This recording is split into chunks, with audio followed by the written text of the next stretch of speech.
Hello, everybody. Can you hear me? That would be the question. I have a different mic set up at the moment because I am on the road, so to say. So, okay, before I begin my spiel. So, if you can hear me loud and clear, please say so in the comments. And then I will proceed. I may not have the greatest connection internet wise, but we'll see what happens because I'm in a not entirely glamorous hotel here in Manchester, New Hampshire, and you get what you pay for, as they say. Okay. Um, Thank you for confirming the audio quality. The video quality might not be the greatest because, sketchy internet. But you don't watch these videos to gaze at my beautiful face. Hopefully, um, you watch because you're very loyal and I hear what I have to say. I think, although if you do watch primarily to gaze at my gorgeous face, thank you. I'm grateful to you. Okay, so like I said, I am in New Hampshire. I've been here since Friday.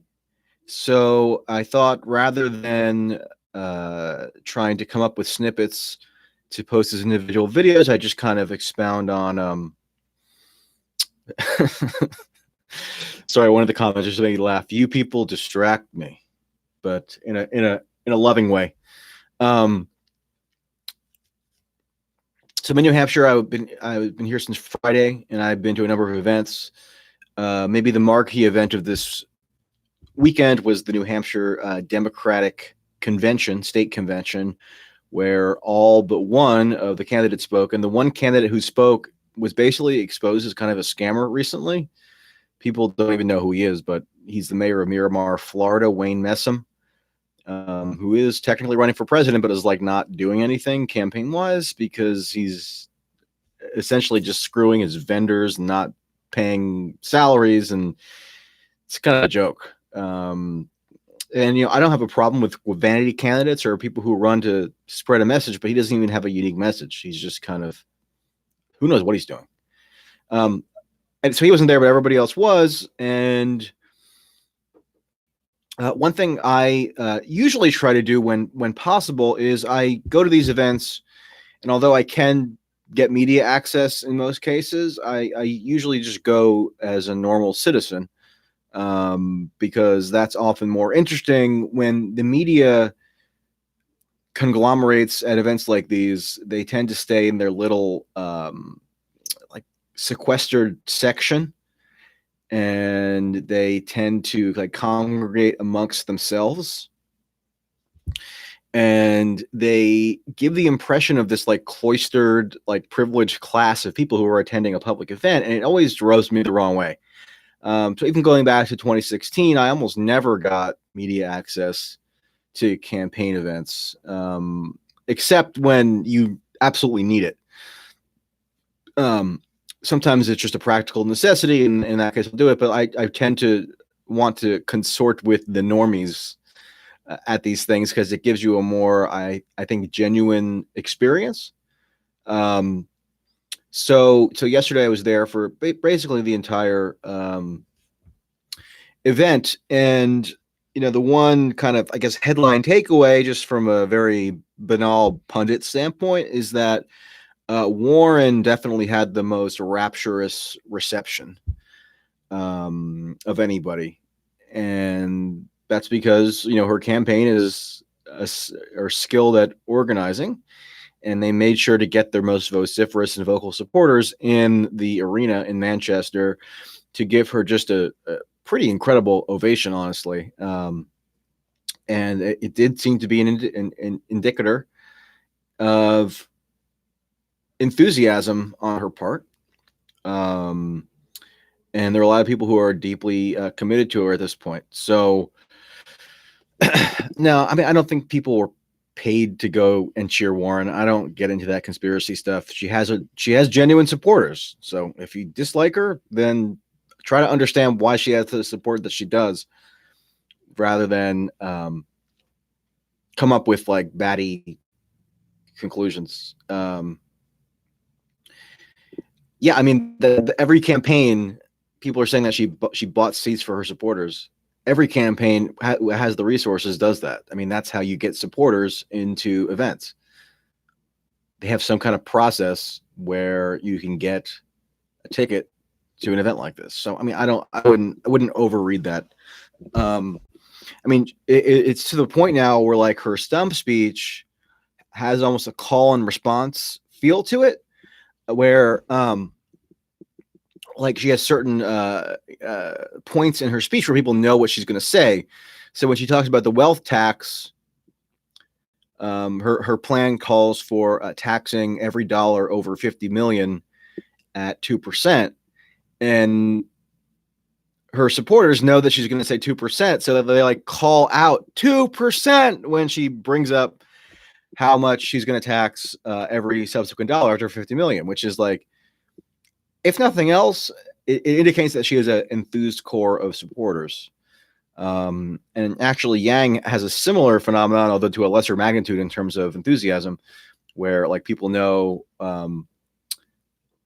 like every speech he brings up, that one state has the universal basic income, and Yang says, "What state is that?" And everybody and all his fans yell out Alaska, because they know that there's one state that does have that program that derives from the state's oil revenue. So I mean, I think if a candidate is at a point where they can have an entire arena basically screaming out in unison their catchphrases, so to say, then that's an indicator of enthusiasm at the very least. And so I was able to speak to a couple of candidates who I'd never before spoken to.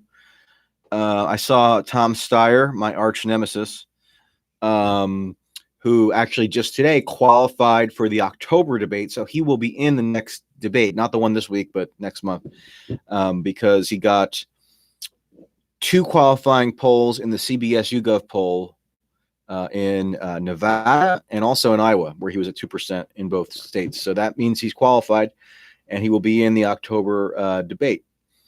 And so one question that's been nagging me since he announced his campaign was this whole deal with how he converted his quote need to impeach organization's email list into his personal email list.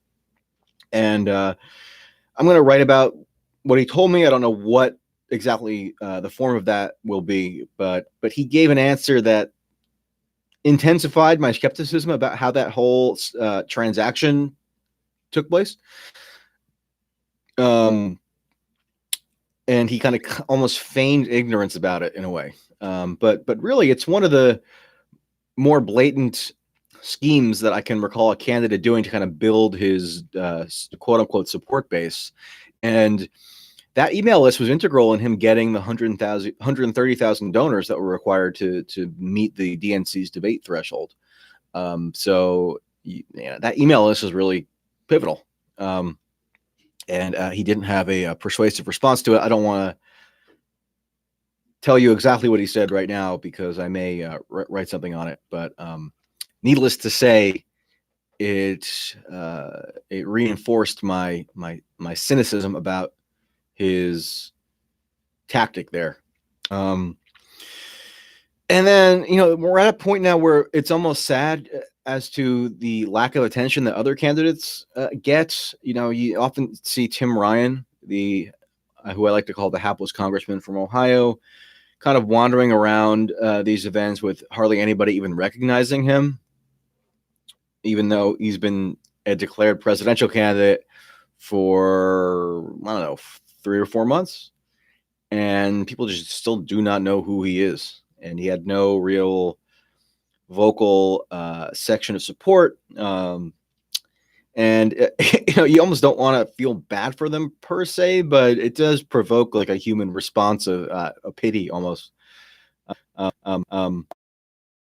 And Same is true of Steve Bullock, who I spoke to briefly for the first time.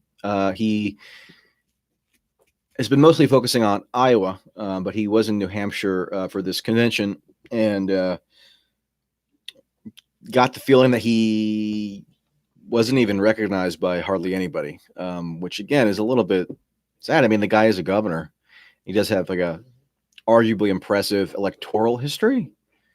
And has even done some novel things in Montana in terms of money and politics and so forth. So for him not to really have any traction just in terms of the basics of people recognizing him or knowing who he is, it is sad in a way. I mean, Bill de Blasio didn't even have a table set up at the convention. Like, there wasn't even somebody. Pretty much every campaign had a table where you could go and get more information, get some literature, sign up to volunteer, that kind of thing. It's just a very basic campaign infrastructure type thing, and he had not even that. And so that doesn't bode particularly well for Bill.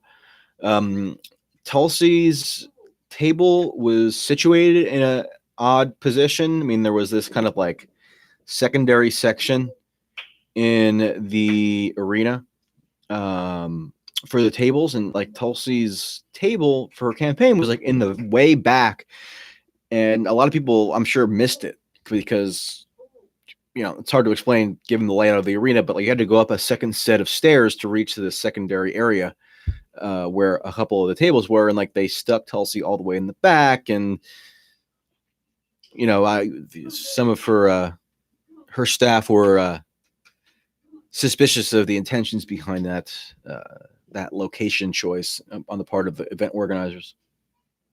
And you know, so you know, that's my basic takeaway. I mean, I did meet a number of people who came up to me and said hello, so that's always nice. Mostly Tulsi people, handful of Bernie people, and you know, when people appreciate what you put out into the universe, it's gratifying to get positive feedback in real life. So thank you for that. I also there was one lady who I met who might watch this actually. She was holding like a free Assange sign outside the convention, and she recognized me, and she was telling me about how she got banned from Twitter because she said something unkind to, I forget who exactly she said it to, but I think she was defending somebody who else got banned.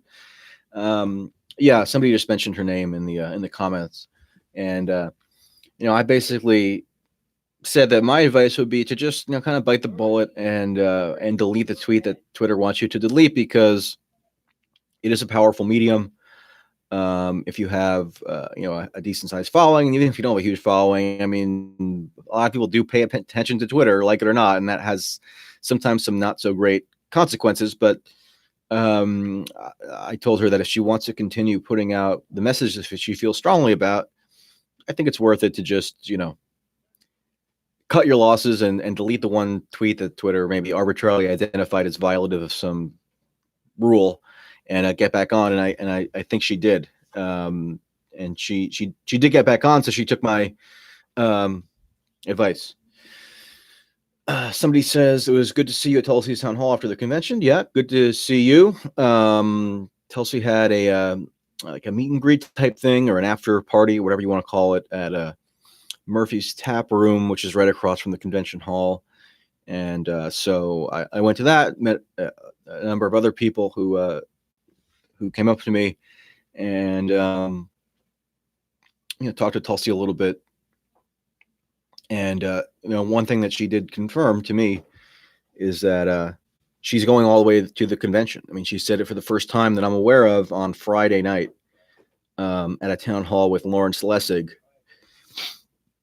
And Lessig asked her basically just a general question about her future plans for the campaign, and Tulsi, you know, announced that she's going all the way, not just to Iowa, right, but to the convention, which means presumably that she's going to maintain an active campaign come what may until July of next year. which is kind of a big deal in the sense that it means that she's going to be a thorn in the side of people who dislike her for quite a while. And there's going to be, I guarantee you, a lot of very vituperative calls for her to withdraw prematurely, because they'll say that she's compromising party unity. She's she's fomenting division in among Democrats just by mere fact of her very presence in the race. And I don't know of really anybody else who was pledged to stay all the way through the convention. Obviously, some of the more, quote, top tier candidates you would expect probably will. And I think Bernie almost certainly will, regardless of what happens. And he did that. He did that in 2016, actually. So that's notable, and it's interesting because there are some other candidates who get characterized as message candidates. So, like, for example, Jay Inslee, who dropped out a couple weeks ago, he was seen as a message candidate on the issue of climate change, which is fine if that's your what you're most passionate about. But a message candidate is somebody who you would think would use the opportunity afforded by a presidential campaign to continue proffering their message for as long as they can, for as long as that platform is available. And Inslee decided to cut short that campaign, which I still think is a little bit suspicious. But in Tulsi's case, regardless if she wins like 0 delegates, she may win some. She has the intention now, avowedly, to use whatever platform is available to her to continue spreading her message, obviously, in particular on foreign policy, but not exclusively. So some people are mentioning that she was on Dave Rubin. I did just watch that. I thought it was good. I have some issues with Rubin generally, but this interview I thought was reasonably conducted. I thought some of his premises were questionable, and she actually pushed back on a couple of them. But she has a sort of a unique aptitude to communicate to disparate audiences in ways that they find amenable, but doesn't really come across as pandering, right? I mean, she can kind of frame things that in ways that Republicans and conservatives and libertarians can appreciate, while still, sticking to the basic principles. And I think that's uncommon. And it's something that actually, if you listen to my interview with Dennis Kucinich from about a month ago, he said the same thing about her. I think the way he put it was, she can communicate democratic values in ways that Republicans can understand. And I think that's a unique skill set. Because, like, for example, he brought up this thing about, meaning Rubin, he brought up this thing about how, liberal cities have a particular problem with like homelessness. And, she said, no, it's like a nationwide problem. And like, she didn't buy into the premise, essentially, that Rubin was trying to advance, that the governance of like liberal cities leads kind of ineluctably to homelessness, right? Which is just kind of not true. Even though that's sort of like the popular misconception.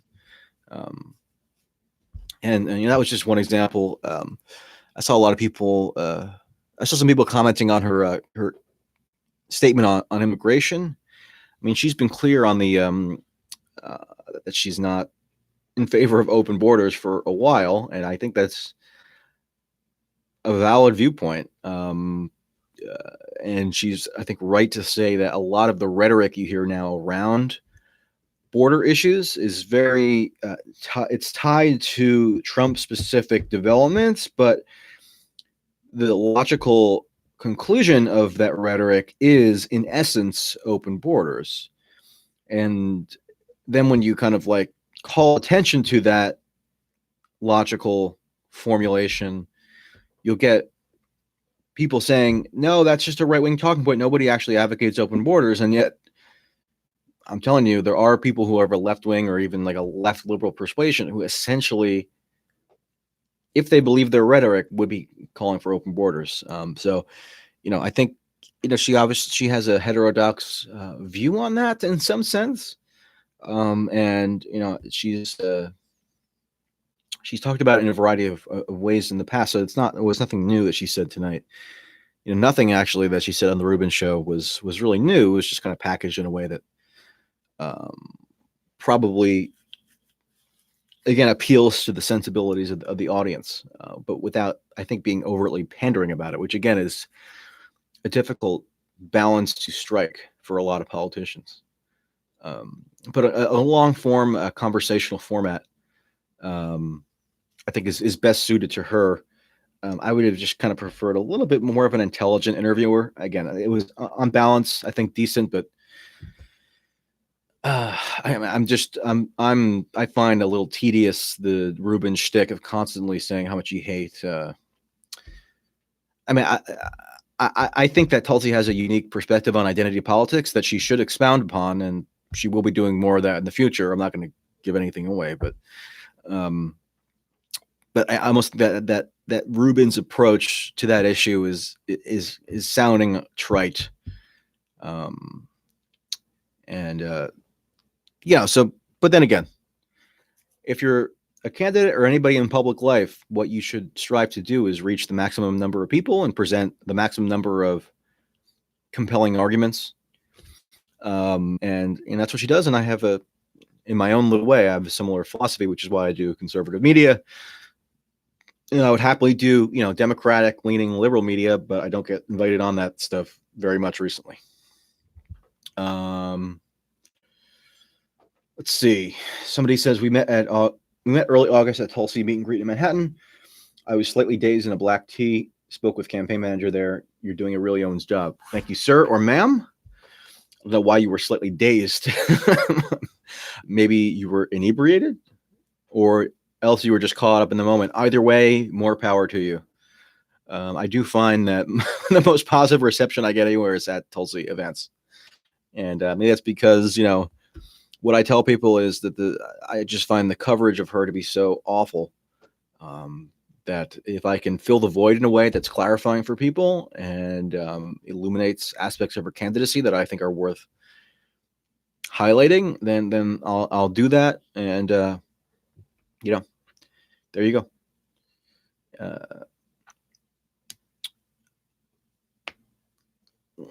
So there was a poll. So Tulsi did something interesting tonight where she said that she got a qualifying poll, but the DNC says that the poll that Tulsi identified as qualifying is actually not qualifying. And here's the reason why. It was an ABC Washington Post poll. It was national. It was ABC Washington Post. And it kind of breaks down the results into sections: registered voters and then all adults. Now, in the registered voters section, Tulsi got 2%, which would be a qualifying poll.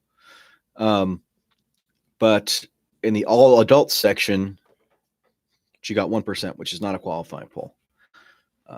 And a reporter at Politico, followed up with the DNC to clarify whether they're going to be counting the all adults section or the registered voter section. And surprise, surprise, they're counting the all adult section, which means although that she got 2% in the poll, it's not qualifying. So it does not count toward her total, and she's still at only 2 polls. So, she's still got, 3 weeks to qualify for the October debate.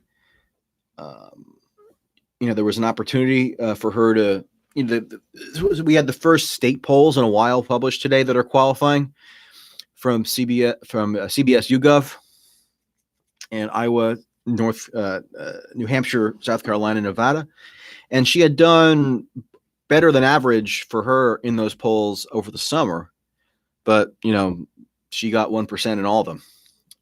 So did not get any qualifying polls there either. Although Tom Steyer did. So get ready for a Steyer mania on the debate stage. And, the fact that Steyer could qualify and basically buy himself a place on the debates, and Tulsi is facing all these ridiculous and illogical obstacles, creates a contrast that I think underscores the absurdity of the process, especially if you've been following Tulsi in particular and the way that she has been disadvantaged by these arcane polling requirements. So yeah. Okay. So on the first event that I went to on Friday when I got here was a Biden event in Newcastle, New Hampshire. Beautiful area, beautiful venue, not a beautiful performance by Biden, I don't think. I spoke to him after the event, and this is why I don't go in the media section for the most part, because you can have like a media-like interaction with these candidates that if you just go as a citizen rather than as an official credentialed media, because usually you're blocked off from interacting with the candidates, especially on Biden or a front runner type candidate. So I had an exchange with him about his continued insistence that he opposed the Iraq war from the beginning, which is just manifestly and almost laughably untrue. Like you can Google Joe Biden Iraq war, and within 2 seconds you'll get incontrovertible evidence that he was not opposed to the Iraq war when it started. So I'm going to write something up on that. Hopefully it'll be out tomorrow, and then I'll do a video specifically on that. I don't want to preempt it. But yeah, the issue there is that you don't know whether he's intentionally misleading, if he has convinced himself that he truly was against the war, or if it's all kind of wrapped up in his just general cognitive diminishment. Probably a combination of those factors, but it was a little bit sad. Somebody says he might have been thinking of the Civil War when I asked him about that question. I mean, he's old, but he's not that old. Although, I mean, old enough that he should not be doing what he's doing at the moment. Actually, and at that event, Biden, for some reason, decided it would be a great idea for him to remind the crowd that he had a brain aneurysm in the past. You know, what he was doing actually was paying tribute to the firefighters, because the firefighter union is one of his big supporters. They endorsed him almost right after he announced his candidacy in April.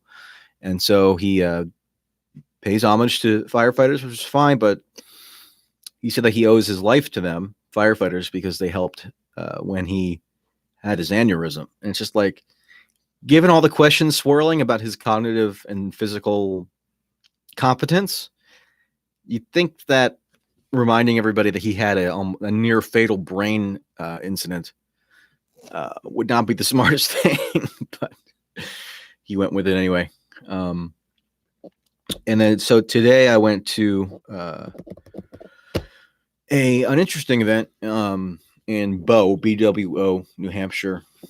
It was sort of a backyard picnic, where it's like a quintessential New Hampshire event, right? Where you have this very intimate retail politicking, but the only problem is that you don't get really the high profile candidates coming to those things anymore. So I at that event today, it was John Delaney, Joe Sestak, who most people have not heard of,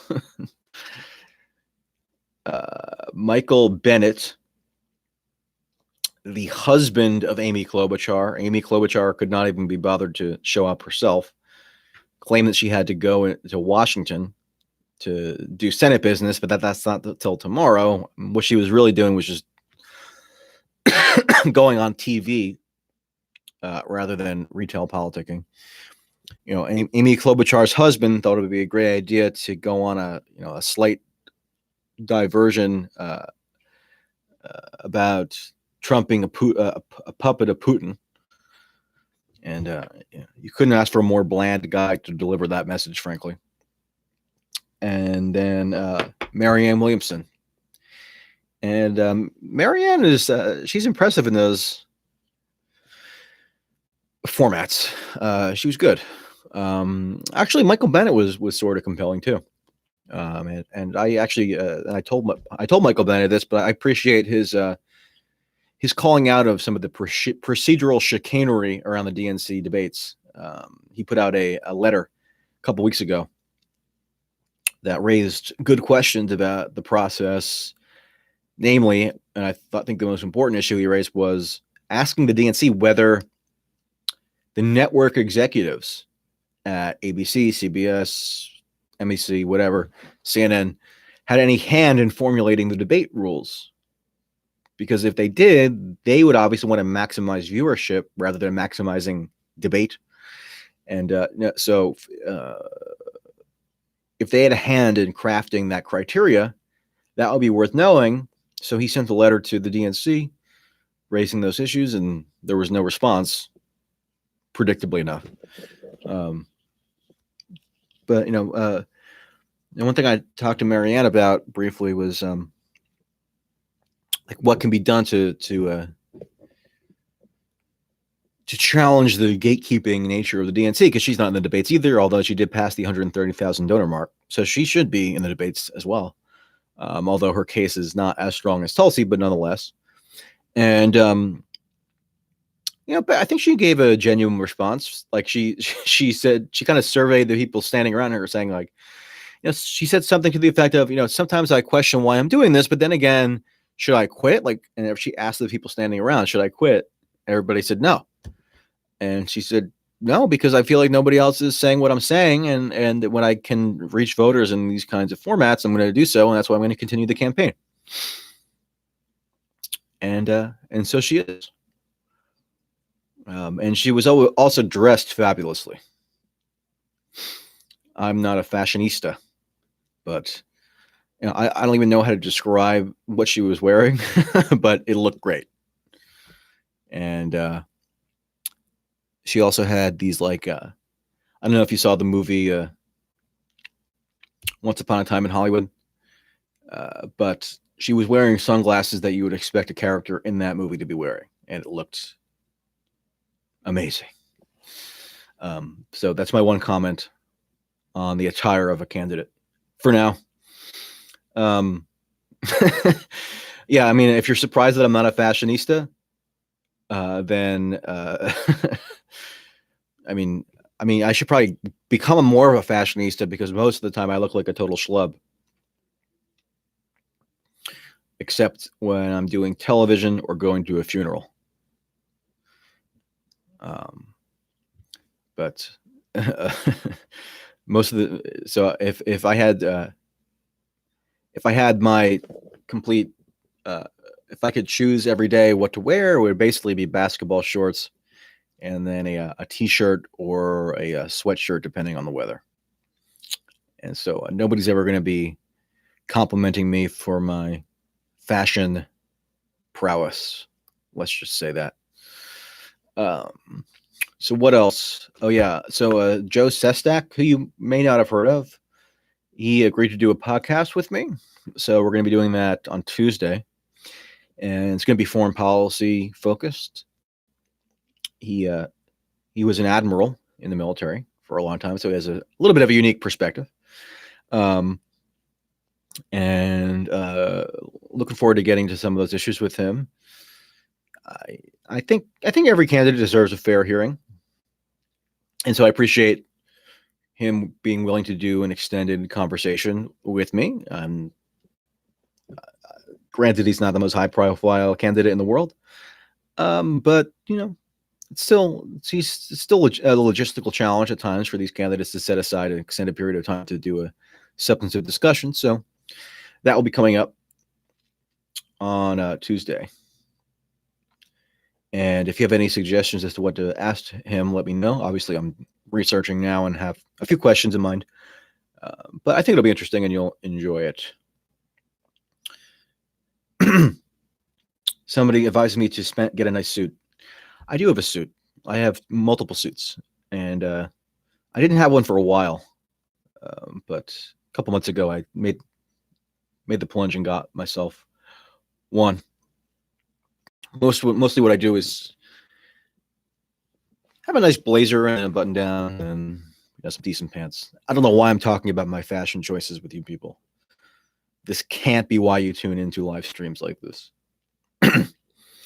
It's got to be the polar opposite of why you tune into a live stream like this. Although maybe you find it amusing in some way.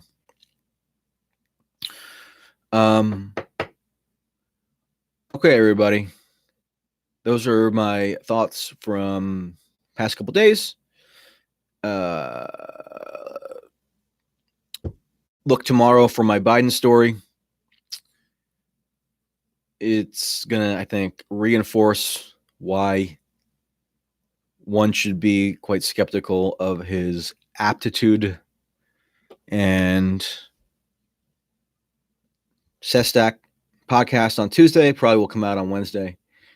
And that's it. All right, everybody. Have a good night. Bye-bye.